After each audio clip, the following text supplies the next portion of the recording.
ഷൈനി വിളിച്ചു പറഞ്ഞു അലക്സ ചായൻ ഒരു സിനിമ പ്രൊഡ്യൂസ് ചെയ്യുന്നുണ്ട്, അതുകൊണ്ട് കുറേ പെൺപിള്ളേരെ ആൺപിള്ളേരെ ഒക്കെ വേണം. അപ്പം ഷൈനിയുടെ കോളേജിലും സ്കൂളിലും ഒക്കെ പഠിച്ചിരുന്ന എല്ലാവരെയും ഫ്രണ്ട്സിനെയൊക്കെ വിളിക്കുവാണ്, അവിടെ മാറി വാനീസ് കോളേജിൽ ഒരു ഷൂട്ടിംഗ് ഉണ്ട്, വരണം എന്ന് പറഞ്ഞു. അപ്പോൾ എന്നെ വിളിച്ചു. വിളിച്ചപ്പോൾ ഞാൻ അമ്മയെ വിളിച്ചു ചോദിച്ചു. അമ്മ ഹോസ്പിറ്റലായിരുന്നു, അമ്മ സർജറി ചെയ്തുകൊണ്ടിരിക്കുക. അപ്പോൾ അമ്മയെ വിളിച്ചു ചോദിച്ചു, അമ്മ ഞാൻ ഒരു ഷൂട്ടിംഗ് ഉണ്ടെന്ന് പറയുന്നു, 2 ഡ്രസ്സും എടുത്ത് ചെല്ലണം. അമ്മ പറഞ്ഞു ആ പോയിക്കോ എന്ന് പറഞ്ഞു. ശരി എന്ന് പറഞ്ഞു. അപ്പോൾ അച്ഛൻ എവിടെയോ പോയിരുന്നു, അതുകൊണ്ട് അമ്മയാണ് ഫോണിൽ കിട്ടുന്നത്. അന്ന് ഈ മൊബൈലൊന്നുള്ള കാലമല്ലല്ലോ. ഹോസ്പിറ്റലിൽ വിളിച്ച് പെർമിഷൻ എടുത്തിട്ട് ഞാൻ പോയി 2 ഡ്രസ്സൊക്കെ ആയിട്ട്. അപ്പോൾ ഈ മെയ് മാസപ്പുലരി എന്തുവാണ്, അവിടെ ആരാണ് ഉള്ളത് എന്നൊന്നും അറിഞ്ഞൂടാ. സത്യം പറഞ്ഞാൽ സന്തോഷ് ശിവന്റെ ആദ്യത്തെ ഫിലിമാണ്, രഞ്ജിത്ത് സാറിന്റെ ആദ്യത്തെ എഴുതുന്ന സിനിമയാണ്. ഒരുപാട് വി ആർ ഗോപിനാഥ് ഡയറക്റ്റ് ചെയ്യുന്ന പടമാണ്. പാർവതി, ഷാരി, അങ്ങനെ ഒരുപാട് ആക്ടേഴ്സൊക്കെ ഉള്ള വളരെ നല്ല സിനിമയാണ്. അതിനെക്കുറിച്ചൊന്നും നമുക്കൊരു ധാരണയില്ല. നമ്മൾ സിനിമയിൽ ഷൂട്ടിംഗ് ഓക്കെ എന്ന് പറഞ്ഞാൽ അവിടെ ചെന്നു, അവരിരിക്കാൻ പറഞ്ഞെടുത്തിരുന്നു, ഡയലോഗ് എന്തൊക്കെയോ ഉണ്ടായിരുന്നു, അതൊക്കെ അഭിനയിച്ചു. അപ്പോൾ ഒരു സെഗ്മെന്റ് കഴിഞ്ഞപ്പോൾ അടുത്തതിലേക്ക് കുറച്ച് സുഹൃത്തുക്കളെ എടുത്തതിനെ കൊടുത്ത് എന്നെയും എടുത്തു. അപ്പം ഞാൻ വേറൊരു ഷൂട്ട്, അതായത് ഇങ്ങനെ എന്തോ ഐസ്ക്രീമൊക്കെ കഴിച്ചുകൊണ്ടിരിക്കുമ്പോൾ എന്തോ തമാശ ട്രീറ്റ് വേണം എന്നൊക്കെ പറയുന്ന ഒരു ഷോട്ട്, അതും എടുത്തു. അത് കഴിഞ്ഞ് പിന്നെ വേറൊരു സീക്വൻസിൽ കുറച്ച് സുഹൃത്തുക്കളെ എടുത്ത് എന്നെ കൊടുത്ത് പിന്നെ എന്നെ എടുത്തു. അത് കഴിഞ്ഞപ്പോൾ അവർ പറഞ്ഞു ഉച്ചയ്ക്ക് ശേഷം ഷിഫ്റ്റാണ്, നമുക്ക് എന്താണ് KSFDCയിൽ ചിത്രാഞ്ജലിയിൽ പോകണം എന്ന് പറഞ്ഞു. ഓക്കെ, ഡ്രസ്സൊക്കെ മാറ്റി അവിടെ പോയി.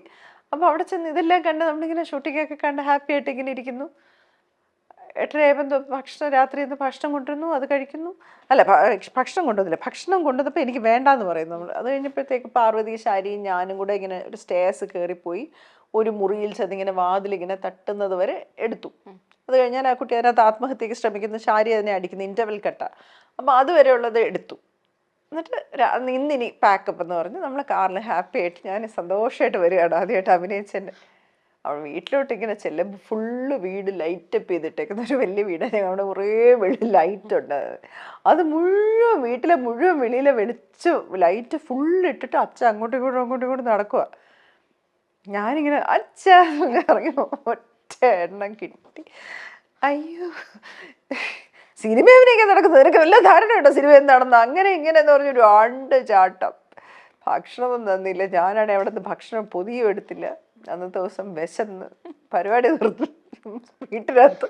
ഇനി സിനിമ എന്ന് പറഞ്ഞ് മേലെ ഇറങ്ങി കൈയും കാലം അടിച്ചോടിക്കും എന്നൊക്കെ പറഞ്ഞ അച്ഛൻ. ആ ശരി, ഓ അങ്ങനെ പ്രശ്നമുണ്ടല്ലേ എന്ന് പറഞ്ഞാൽ അമ്മയെടുത്ത് പറഞ്ഞു, അമ്മ നീ എന്ത് ഇത്ര നേരം ഇവിടെ പോയിരുന്നേ? ഞാൻ പറഞ്ഞു അത് എനിക്കറിഞ്ഞൂടാ, അവരങ്ങനെ പോകാൻ പറഞ്ഞ് ഞാൻ പോയി. എന്തോ അച്ഛൻ ഭയങ്കര ദേഷ്യം. ഞാൻ പറഞ്ഞു അത് മനസ്സിലായി. ഇന്ന് മുറിക്കകത്ത് പോയി അങ്ങനെ ഇരുന്നു. പിറ്റേ ദിവസം ഷൈനി വിളിക്കുന്നു, കൊച്ചു ബാക്കി എടുക്കണം, നീ എവിടെ പോയി കിടക്കുന്നു? ഞാൻ പറഞ്ഞു അയ്യോ എന്നെ വിടൂല. ഞാൻ പറയാം അയ്യോ അങ്ങനെ പറഞ്ഞാൽ പറ്റില്ല, ബാക്കി എടുത്തേ പറ്റുള്ളൂ. വേറൊരു പാർട്ടി സീക്വൻസ് ഒക്കെ ഉണ്ട്, അവിടെ ഒന്നും വേണ്ട, ഈ ഒരു സീക്വൻസ് ബാക്കി എടുക്കണം. പകുതി വന്ന് വാതിൽ തട്ടിയിരിക്കുകയല്ലേ, ഇനി അത് തുറന്നിട്ട് ബാക്കി എടുക്കുമ്പോൾ ഞാൻ ഇല്ലായിരിക്കും നോക്കൂല്ലോ. അപ്പോൾ എത്ര മണിക്കൂർ വേണം? ഒരു 4 മണിക്കൂർ വന്നാൽ മതി. ഞാൻ പറഞ്ഞു ശരി, നാളെ ഉച്ചയ്ക്ക് അച്ഛൻ നാട്ടിൽ പോകുന്നുണ്ട്, അപ്പോൾ വന്നാൽ ഞാൻ വരാം. അങ്ങനെ ഇവർ 11 മണിയായപ്പോൾ വിളിക്കുന്നുണ്ട്, വണ്ടി വരും ഇപ്പം. ശരി ശരി എന്ന് ഞാൻ പതുക്കെ ചെന്ന് അച്ഛനെ 10 മണി തൊട്ട് ഞാൻ പുറത്ത് നോക്കുന്നു. അച്ഛൻ പത്രം വായിച്ചുകൊണ്ടിരിക്കുന്നല്ലാതെ അനങ്ങുന്നില്ല. 11 മണിക്ക് നോക്കുന്ന അച്ഛൻ അരങ്ങുന്നില്ല, 11 മണിക്ക് നോക്കുന്ന അച്ഛൻ അരങ്ങുന്നില്ല. അതുവഴി ഇറങ്ങിപ്പോകാൻ പറ്റൂല. അപ്പോഴേ വേറെ വഴിയില്ല. അപ്പോഴാണ് വീട്ടിൻ്റെ ഒരു മതിലിൽ കൂടെ ചാടി, അപ്പുറത്തെ വീട്ടിലെ മതിലിയാണ്, അതിൻ്റെ അപ്പുറത്തെ മതിലിയാണ്. അത് കഴിഞ്ഞ് രഞ്ജിത്ത് സാർ എപ്പോഴും പറയും പിന്നെ എൻ്റെ ഓർമ്മ, ഒരു ചെരുപ്പ് വന്ന് വീഴുന്നു, ഒരു ഷോള് വന്ന് വീഴുന്നു, ബാഗ് വന്ന് വീഴുന്നു, ഒരാൾ വന്ന് വീഴുന്നു, ചാടിക്കരുത്, പോവാന്ന് പറഞ്ഞ് അവിടെ പോയി ഷൂട്ട് ചെയ്തിട്ട് 2-3 മണിക്കൂർ അവൻ തിരിച്ചു കൊണ്ട് വിട്ടു. പിന്നെ സിനിമ കാണാനൊക്കെ വീട്ടിൽ നിന്ന് എല്ലാവരും വന്നിരുന്നു. പോകുന്ന വഴിക്കും തിരിച്ചു വരുന്ന വഴിക്കും എല്ലാം അച്ഛൻ്റെ വക ചീത്തയുണ്ട്, നിനക്ക് സിനിമയെക്കുറിച്ച് എന്ത് ധാരണയാണ്, അവൾ സിനിമ അഭിനയിക്കാൻ പോയിരിക്കുന്നു എന്നൊക്കെ. അതുകൊണ്ട് പിന്നീട് അതിനുശേഷം ഇതേ ടീം എന്നെ സന്തോഷ് ഇവരൊക്കെ പിന്നീട് സിനിമയ്ക്ക് അഭിനയിക്കാൻ വിളിച്ചിരുന്നു. വിമൻസ് കോളേജിൽ പഠിക്കുമ്പോൾ പോയില്ല. അപ്പോൾ മാം ഇങ്ങനെ ഒരു രീതിയിൽ ഫാമിലിയിൽ നിന്നൊരു സപ്പോർട്ട് ഉണ്ടായിരുന്നില്ലല്ലോ. അപ്പോൾ ഈ ഒരു ഇഷ്യൂക്ക് ശേഷം പിന്നീട് മലയാള ഫിലിം ഇൻഡസ്ട്രിയിലാണെങ്കിൽ ഏതൊരു ഫിലിം ഇൻഡസ്ട്രിയിലോട്ടും മുന്നോട്ട് പോകണമെങ്കിൽ ഫാമിലി സപ്പോർട്ട് ഭയങ്കര ഇമ്പോർട്ടൻ്റ് ആണല്ലോ. അപ്പോൾ എങ്ങനെയായിരുന്നു അത് ഓവർകം ചെയ്തിട്ടുണ്ടായിരുന്നത്? കല്യാണം കഴിച്ചല്ലേ? കല്യാണം കഴിച്ച പിന്നെ അങ്ങനെ ഇച്ചിരി ഇവിടെ പെർമിഷൻ അല്ലല്ലോ, അവിടെ ഹസ്ബൻഡിന്റെ പെർമിഷൻ അല്ലേ. അതുപോലെ ഞാൻ പിന്നെ 39 വയസ്സിലാണ് സിനിമ അഭിനയിക്കാൻ വന്നത്. ചെറിയ പ്രായമൊന്നുമല്ല. മറ്റേത് എനിക്ക് 16 വയസ്സ്, മറ്റേത് കല്യാണം കഴിച്ച് കൊച്ചൊക്കെ ആയിട്ട് 39 ഇയേഴ്സിൽ കുറച്ച് മെച്ചുവേർഡ് ക്യാരക്ടേഴ്സ് ഒക്കെ ചെയ്യാനല്ലേ സിനിമ വന്നത്. അതുപോലെ തന്നെ ഈ ഫിലിമിൽ വരുന്ന സമയത്ത് പേയ്മെന്റിന്റെ കാര്യത്തിൽ കുറച്ച് ഫെമിലിയർ ആയിട്ട് നോക്കുവാണെങ്കിൽ ഒരു ലേഡി നായികക്കും അതുപോലെ മെയിൽ ക്യാരക്ടറിനും രണ്ടുപേർക്കും പേയ്മെന്റ് കൊടുക്കുന്നതിൽ കുറച്ച് വ്യത്യാസമാണ്, ഇക്വാലിറ്റി ഇപ്പോഴും വരുന്നില്ല. അപ്പം അങ്ങനെ മാമിന് എപ്പോഴെങ്കിലും തോന്നിയിട്ടുണ്ട്, ഇപ്പം ഫിലിമിൽ അഭിനയിക്കുന്ന സമയത്ത് മാമിന്റെ സെയിം ക്യാരക്ടർ ചെയ്യുന്ന ഒരു മെയിൽ ക്യാരക്ടറിനും മാമിനും കൊടുക്കുന്ന പേയ്മെന്റിന്റെ കാര്യത്തിൽ ഒരു ഇക്വാലിറ്റി വന്നിട്ടില്ല എന്നൊരു തോന്നലുണ്ടായിരുന്നു? ഇക്വാലിറ്റി സിനിമയിൽ ഒരു കാലത്തും ഉണ്ടാവില്ല. പണ്ട് ശ്രീദേവി എന്ന് പറഞ്ഞ നടി പറഞ്ഞ ഒരു ഇന്റർവ്യൂവിൽ ഞാൻ ഓർക്കുന്നത്, അപ്പോൾ അവർ പറയുന്നുണ്ടായിരുന്നു കമൽഹാസൻ ആ സമയത്ത് 5000 പിന്നെ ശ്രീദേവിക്കും രജനീകാന്ത് സാറിനും 2000 വെച്ച് അഭിനയിച്ചിട്ടുണ്ടെന്നൊക്കെ. സിനിമയിൽ മാർക്കറ്റ് വാല്യൂ ആണ് നമ്മളുടെ പൈസ തീരുമാനിക്കുന്നത്. നമ്മൾ എത്രത്തോളം പോപ്പുലറാണ്, എത്രത്തോളം ആൾക്കാർ നമ്മളെ അംഗീകരിക്കുന്നു. അപ്പോൾ ഈ ഇക്വാലിറ്റിയുടെ വിഷയം വന്നപ്പോൾ ഒരു പ്രാവശ്യം ടൊവിനോ തോമസ് എന്നോട് പറയുന്നുണ്ടായിരുന്നു, ഞാൻ മൊയ്തീനിൽ പാർവതി തിരുവോത്തിന് അത്രയും പൈസ ഞാൻ വാങ്ങിയിട്ടില്ല. അപ്പം മെയിൽ ഫീമെയിൽ എന്നുള്ളതിനെക്കാട്ടി ഓരോരുത്തരുടെ എഫേർട്ട് കൊണ്ട് അവർ മാർക്കറ്റിൽ ഒരു സ്വാധീനം ഉണ്ടാക്കുന്നത്. ഇപ്പോൾ ഫസ്റ്റ് ഡേ മാലാ പാർവതി അഭിനയിച്ച സിനിമ എന്ന് പറഞ്ഞാൽ ആരും വരില്ല തിയേറ്ററിൽ കാണാൻ. അപ്പോൾ ആ പൈസ എനിക്ക് ചോദിക്കാൻ പറ്റത്തില്ല. അതേസമയം ഒരു പൈസ അധികം ചോദിക്കുന്നു എന്ന് പറയുന്ന ആൾക്കാരെ ഇപ്പം നമ്മളിവിടുത്തെ നോക്കണ്ട, നമുക്ക് അല്ലു അർജുന് 400 കോടി വാങ്ങിക്കാം. കാരണം അവരുടെ ഒരു ഫസ്റ്റ് ഡേ കളക്ഷൻ അത്രയും ഉണ്ട്. അല്ലെങ്കിൽ വിജയ് എന്ന് പറയുന്ന ഒരാൾക്ക്, അല്ലെങ്കിൽ ചിയാൻ വിക്രം എന്ന് പറയുന്ന ഒരാൾക്ക് അദ്ദേഹത്തിൻ്റെ മാർക്കറ്റ് ഇതാണ്. അദ്ദേഹത്തിൻ്റെ ഒരു സിനിമ ഇറങ്ങുമെന്ന് പറയുമ്പോൾ ആൾക്കാർ കാത്തിരുന്ന് സിനിമയിലേക്ക് ഓടിയെത്തുന്നു. അപ്പം ആ ആൾക്കാർ വാങ്ങിക്കുന്ന ഇത് വെച്ചിട്ട് നമുക്കങ്ങനെ നമ്മളെപ്പോലുള്ള ആക്ടേഴ്സിൻ്റെ വളർച്ചയാണ് അതിനെ ഡിമാൻഡ് ചെയ്യുന്നത്. പക്ഷെ പറയാനുള്ള ഒരു കാര്യം എന്ന് വെച്ചാൽ, ഇപ്പം നമ്മൾ ഹസ്ബൻഡും വൈഫുമായിട്ട് അവതരിപ്പിക്കുന്ന 2 സപ്പോർട്ടിങ് ആക്ടേഴ്സായിട്ട് അവതരിപ്പിക്കുന്ന സമയത്ത് അവിടെയും മെയിൽ ഫീമെയിലിന് ഭയങ്കര വ്യത്യാസമുണ്ട്. കാരണം മെയിൽ കൗണ്ടർ പാർട്ടിന് കൊടുക്കുന്ന പൈസ നമുക്കതിൻ്റെ 10% പോലും നമുക്ക് പൈസ തരാറില്ല. അത് നമ്മളോട് സംസാരിക്കുമ്പോൾ തന്നെ ആദ്യമേ, അത് എൻ്റെ മാത്രം പ്രശ്നമല്ല കേട്ടോ, ഞാനൊക്കെ കുറച്ച് ബെറ്റർ ഓഫ് ആണെന്ന് തോന്നുന്നു. ആദ്യമേ തന്നെ നമ്മൾ ചെറിയ പടമാണ്, ചെറിയ ബഡ്ജറ്റ് ചെയ്ത് തരണം, ചെറിയ അഡ്ജസ്റ്റ് ചെയ്ത് തരണം എന്ന് പറഞ്ഞാണ് നമ്മളോട് സംസാരിക്കുന്നത്. അത് പ്രൊഡക്ഷൻ കൺട്രോളേഴ്സിൻ്റെ ജോലിയാണ് അവരുടെ പൈസ മിനിമൈസ് ചെയ്യുക. അപ്പോൾ അവർ നമ്മളെപ്പോലുള്ളവരിൽ നിന്നായിരിക്കും അത് പൈസ കുറയ്ക്കാൻ പ്രതീക്ഷിക്കുക. നമ്മളെന്താണ്, നമ്മളും സ്വാർത്ഥരാണ്. പൈസ തന്നില്ലേ വർക്ക് ചെയ്യില്ല നമ്മൾ പറയില്ല. നല്ലൊരു ക്യാരക്ടർ ഇട്ട് കഴിഞ്ഞാൽ നമുക്കത് ചെയ്യണം. അപ്പോൾ നമ്മൾ അഡ്ജസ്റ്റ് ചെയ്തിട്ട് പിന്നെ പരാതി പറയുന്നിട്ട് കാര്യമില്ലല്ലോ. മാമിന് അങ്ങനെ ഏതെങ്കിലും ഒരു ക്യാരക്ടർ പേയ്മെന്റിന്റെ കാര്യം പറഞ്ഞിട്ട് മിസ്സായ ഏതെങ്കിലും ക്യാരക്ടർ? പൈസയുടെ കാര്യം പറഞ്ഞാൽ എനിക്ക് പേയ്മെന്റ് ഒന്നും ഇത് മിസ്സാവത്തേ ഇല്ല. ഞാൻ അത് അവസാനം വരുമ്പം എനിക്ക് സിനിമ ചെയ്യണം തോന്നിയാൽ ഞാൻ പറയും, നിങ്ങൾ തരുന്നില്ലേ വർക്ക് ചെയ്യാം എന്ന് പറയും. കാരണം വെച്ചാൽ സിനിമ ചെയ്യാൻ ആ കഥാപാത്രത്തിനോട് കൊതി വന്നു പോയാൽ പിന്നെ പൈസയുടെ കാര്യത്തിൽ ഞാൻ അങ്ങനെ ബലം പിടിക്കാറില്ല. നമ്മൾ എപ്പോഴായാലും വർക്ക് ചെയ്യുന്നത് അതിനൊരു ഫിനാൻഷ്യലി ഒരു ഇൻകം എന്നുള്ള രീതിയിൽ കൂടെ നോക്കുന്നുണ്ടല്ലോ. ഒരു ഇപ്പോൾ ഷാജി കൈലാസ് സാറിൻ്റെ മകൻ ജഗൻ ഷാജി കൈലാസിൻ്റെ സിനിമയിൽ എന്നെ വിളിച്ചിട്ടുണ്ടായിരുന്നു. അപ്പോൾ 2 ദിവസത്തിന് ആണെന്ന് പറഞ്ഞ് പ്രൊഡക്ഷൻ കൺട്രോളർ പറഞ്ഞ പൈസ തന്നെ ഞാൻ സമ്മതിച്ചു. അവർ പറഞ്ഞ പൈസയ്ക്ക് ഞാൻ സമ്മതിച്ചു. പക്ഷെ പ്രൊഡക്ഷൻ കൺട്രോളർ മാറിയപ്പോൾ 2ാമത് പ്രൊഡക്ഷൻ കൺട്രോളർ വന്നപ്പോൾ ആ സിനിമയിൽ പിന്നെ എന്നെ വിളിച്ചില്ല. അപ്പം ഞാൻ ഈ ഡേറ്റും വെച്ചുകൊണ്ടിരിക്കുകയാണ്. നമ്മളെ മാറ്റിയ വിവരവും പറയുന്നില്ല, ഒന്നും പറയുന്നില്ല. അവസാനം രഞ്ജി പണിക്കരേട്ടൻ ആ സിനിമയിലുണ്ട്.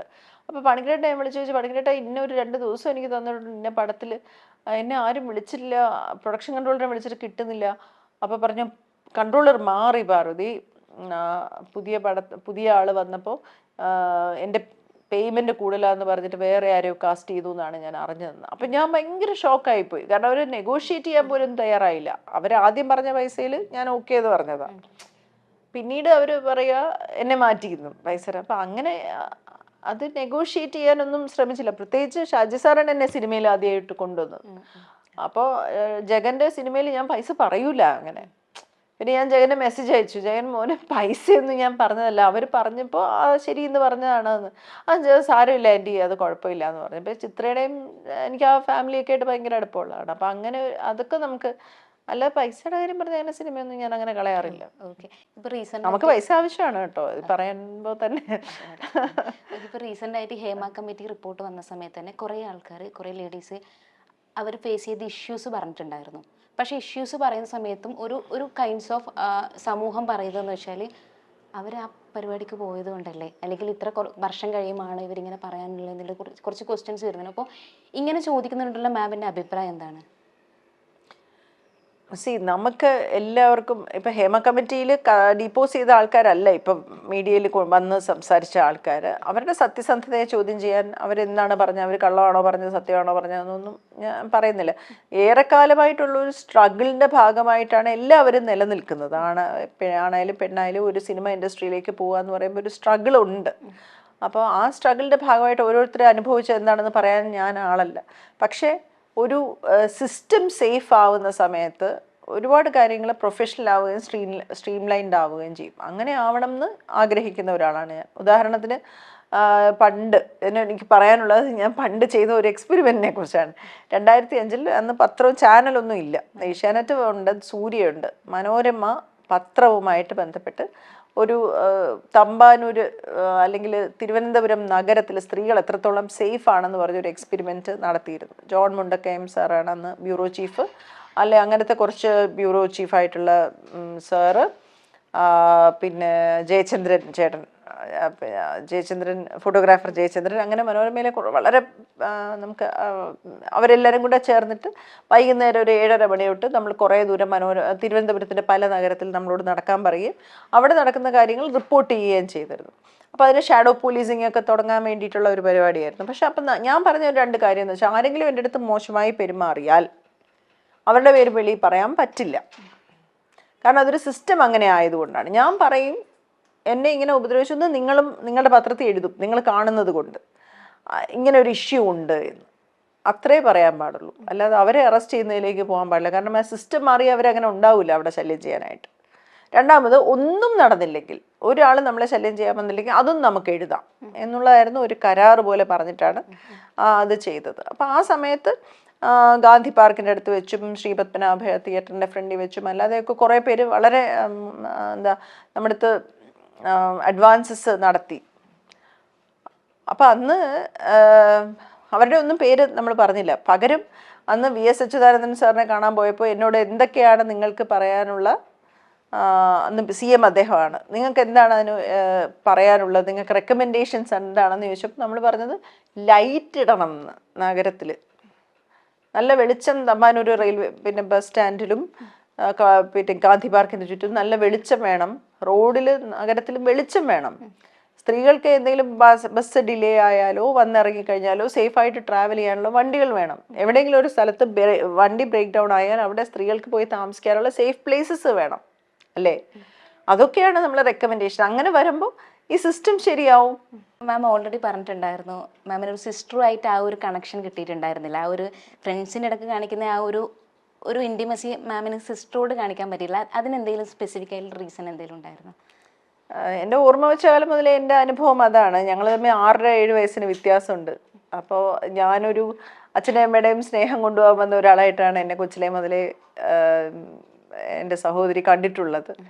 അത് ഇതുവരെ എനിക്ക് അങ്ങനെ മാറ്റാൻ പറ്റിയിട്ടില്ല. അതുകൊണ്ട് എന്നെ ഇഷ്ടമല്ല. അപ്പം കൊച്ചിലെ മുതലേ ആ സ്നേഹം എനിക്ക് ലഭിച്ചിട്ടില്ല. അതിപ്പോൾ ഓരോരുത്തരുടെ വിധിയാണ്. പക്ഷെ എനിക്കത് പോസിറ്റീവാണ്. എനിക്കതുകൊണ്ട് ഒരുപാട് കൂട്ടുകാരികളെ കിട്ടി. എൻ്റെ ഓറിയൻറ്റേഷൻ മുഴുവൻ പുറത്തോട്ടായി. എനിക്ക് ഫ്രണ്ട്സ് എന്ന് പറയുന്നത് എൻ്റെ ജീവിതത്തിലെ ഒരുപാട് സഹോദരിമാരായി. ഒരു ഫ്രണ്ട്സാണ് എനിക്ക്. ഒരു കമ്മ്യൂണിറ്റി എന്ന് പറഞ്ഞാൽ, എനിക്ക് ഫാമിലി എന്ന് പറയുമ്പോൾ എൻ്റെ കൂട്ടുകാരി എൻ്റെ സഹോദരിയെ പോലെ എന്നല്ല. എൻ്റെ സഹോദരി എന്ന് ഞാൻ പറയുന്ന പലപ്പോഴും എൻ്റെ കൂട്ടുകാരിയായിരിക്കും. അല്ലെങ്കിൽ അത്രയും ജീവന തുല്യം സ്നേഹിക്കുന്നവരാണ് എൻ്റെ ഫ്രണ്ട്സ്. അതുപോലെ തന്നെ അമ്മ വളരെ തിരക്കുള്ള ഒരു ഗൈനക്കോളജിസ്റ്റ് ആയിരുന്നു. അപ്പോൾ അമ്മയുടെ കൂടെ ഓർക്കാൻ ഇഷ്ടപ്പെടുന്ന എന്തെങ്കിലും ഒരു ബ്യൂട്ടിഫുൾ ആയിട്ടുള്ള മൊമെന്റ് എന്തെങ്കിലും ഉണ്ടാവില്ല? അമ്മയായിട്ട് അതേ പറഞ്ഞത്, അമ്മ എടുത്ത് ചേച്ചി ഭയങ്കര പൊസസീവ് ആയിരുന്നു. അപ്പം അമ്മയുടെ അടുത്ത് എനിക്ക് അങ്ങനെ നല്ല മൊമെന്റ്സ് ഒക്കെ, അമ്മ സുഖമില്ലാതെ, അമ്മ പ്രായമായതിനു ശേഷമാണ് ഉണ്ടായത്. അമ്മ സുഖമില്ലാതായതിനു ശേഷമൊക്കെയാണ് ഒരു 54 കൊല്ലം 52 വയസ്സ് ഉള്ളപ്പോഴാണ് അമ്മ പോകുന്നത്. അപ്പം 52 വർഷം കിട്ടേണ്ട സ്നേഹം മുഴുവൻ അമ്മ അവസാനത്തെ ഒരു 6 മാസം കൊണ്ട് ഇങ്ങനെ ഒരു ഹിമാലയം ഇങ്ങനെ അലിഞ്ഞ് ഒഴുകുന്നത് പോലെ അത്രയും സ്നേഹം തന്നിട്ടാണ് അമ്മ പെട്ടെന്ന് പോയത്. അമ്മയുടെ ചില ക്യാരക്ടർ മാമിനെ സ്വാധീനിച്ചിട്ടുണ്ടാവില്ലേ? അമ്മയുടെ ചില ക്യാരക്ടറിൽ അതൊന്നും പറ്റത്തില്ല. അമ്മ ഭയങ്കര ബ്രേവ് ആയിട്ടുള്ള ഒരാളാണ്. ഒരുപാട് ചലഞ്ചസിന് മുമ്പേ അമ്മ ഇങ്ങനെ കല്ല് പോലെ, ഇങ്ങനെ ഒരു മല പോലെ ഇങ്ങനെ നിൽക്കും. ഉദാഹരണത്തിന് പറയാനാണെങ്കിൽ, എൻ്റെ അച്ഛൻ്റെ അമ്മയ്ക്ക് സ്ട്രോക്ക് വന്നത് ഞങ്ങളൊക്കെ ചെറിയ പ്രായത്തിലാണ്. അപ്പോൾ ഇന്നത്തെ പോലത്തെ സാങ്കേതിക വിദ്യ ഒന്നും ഉള്ള കാലമല്ല. അപ്പോൾ ഈ നേസിലായിട്ടാണ് ആഹാരം കൊടുക്കുന്നത്. 4 മാസത്തോളം അത് മാത്രമേ ഉണ്ടായിരുന്നുള്ളൂ. ഒരു ഓർമ്മയും ഇല്ല. അത് കഴിഞ്ഞ് 11 മാസം ഹോസ്പിറ്റലിൽ കിടന്നു. അപ്പോൾ ഈ 4 മാസമായിരിക്കുന്ന സമയത്ത് അച്ഛമ്മയ്ക്ക് 5 പെൺമക്കളുണ്ട്. അപ്പോൾ അതിലൊരു ഡോക്ടേഴ്സ് വരെ ഉണ്ട്. അവരെല്ലാം വന്നിട്ടും അമ്മയടുത്തും അവരെ ഡിസ്കസ് ചെയ്യുമ്പോഴത്തേക്ക് ഏതാണ്ട് അച്ഛമ്മ ഇനി ജീവിക്കില്ല എന്നുള്ളൊരു മാനസികാവസ്ഥയിലായിരുന്നു എല്ലാവരും ഉണ്ടായിരുന്നത്. പക്ഷേ എൻ്റെ അമ്മ കല്ല് പോലെ അങ്ങ് നിന്ന്, അത് ഞാൻ നോക്കും എന്ന് പറഞ്ഞിട്ട് ആ 11 മാസം അച്ഛമ്മ സർവൈവ് ചെയ്ത് അച്ഛമ്മയ്ക്ക് തിരിച്ചു വന്ന് ഫിസിയോതെറാപ്പി ചെയ്ത് അത് കഴിഞ്ഞ് 19 കൊല്ലം ജീവിച്ചു ഞങ്ങളുടെ വീട്ടിലായിരുന്നു. അപ്പം അത് ആ തോറ്റു കൊടുക്കാതിരിക്കാനുള്ള ഒരു മനസ്സുണ്ട് അമ്മയ്ക്ക്. അമ്മ അങ്ങനെ ഒരൊറ്റ ബെഡ് സോർ അച്ഛമ്മയ്ക്ക് വന്നിട്ടില്ല. അവസാനം വരെയും എഴുന്നേറ്റൊക്കെ ഇരിക്കുമായിരുന്നു, നടക്കുകയൊന്നും ചെയ്യത്തില്ലായിരുന്നു. അച്ഛമ്മ കുറച്ച് മടിച്ചും കൂടെ ആയിരുന്നു.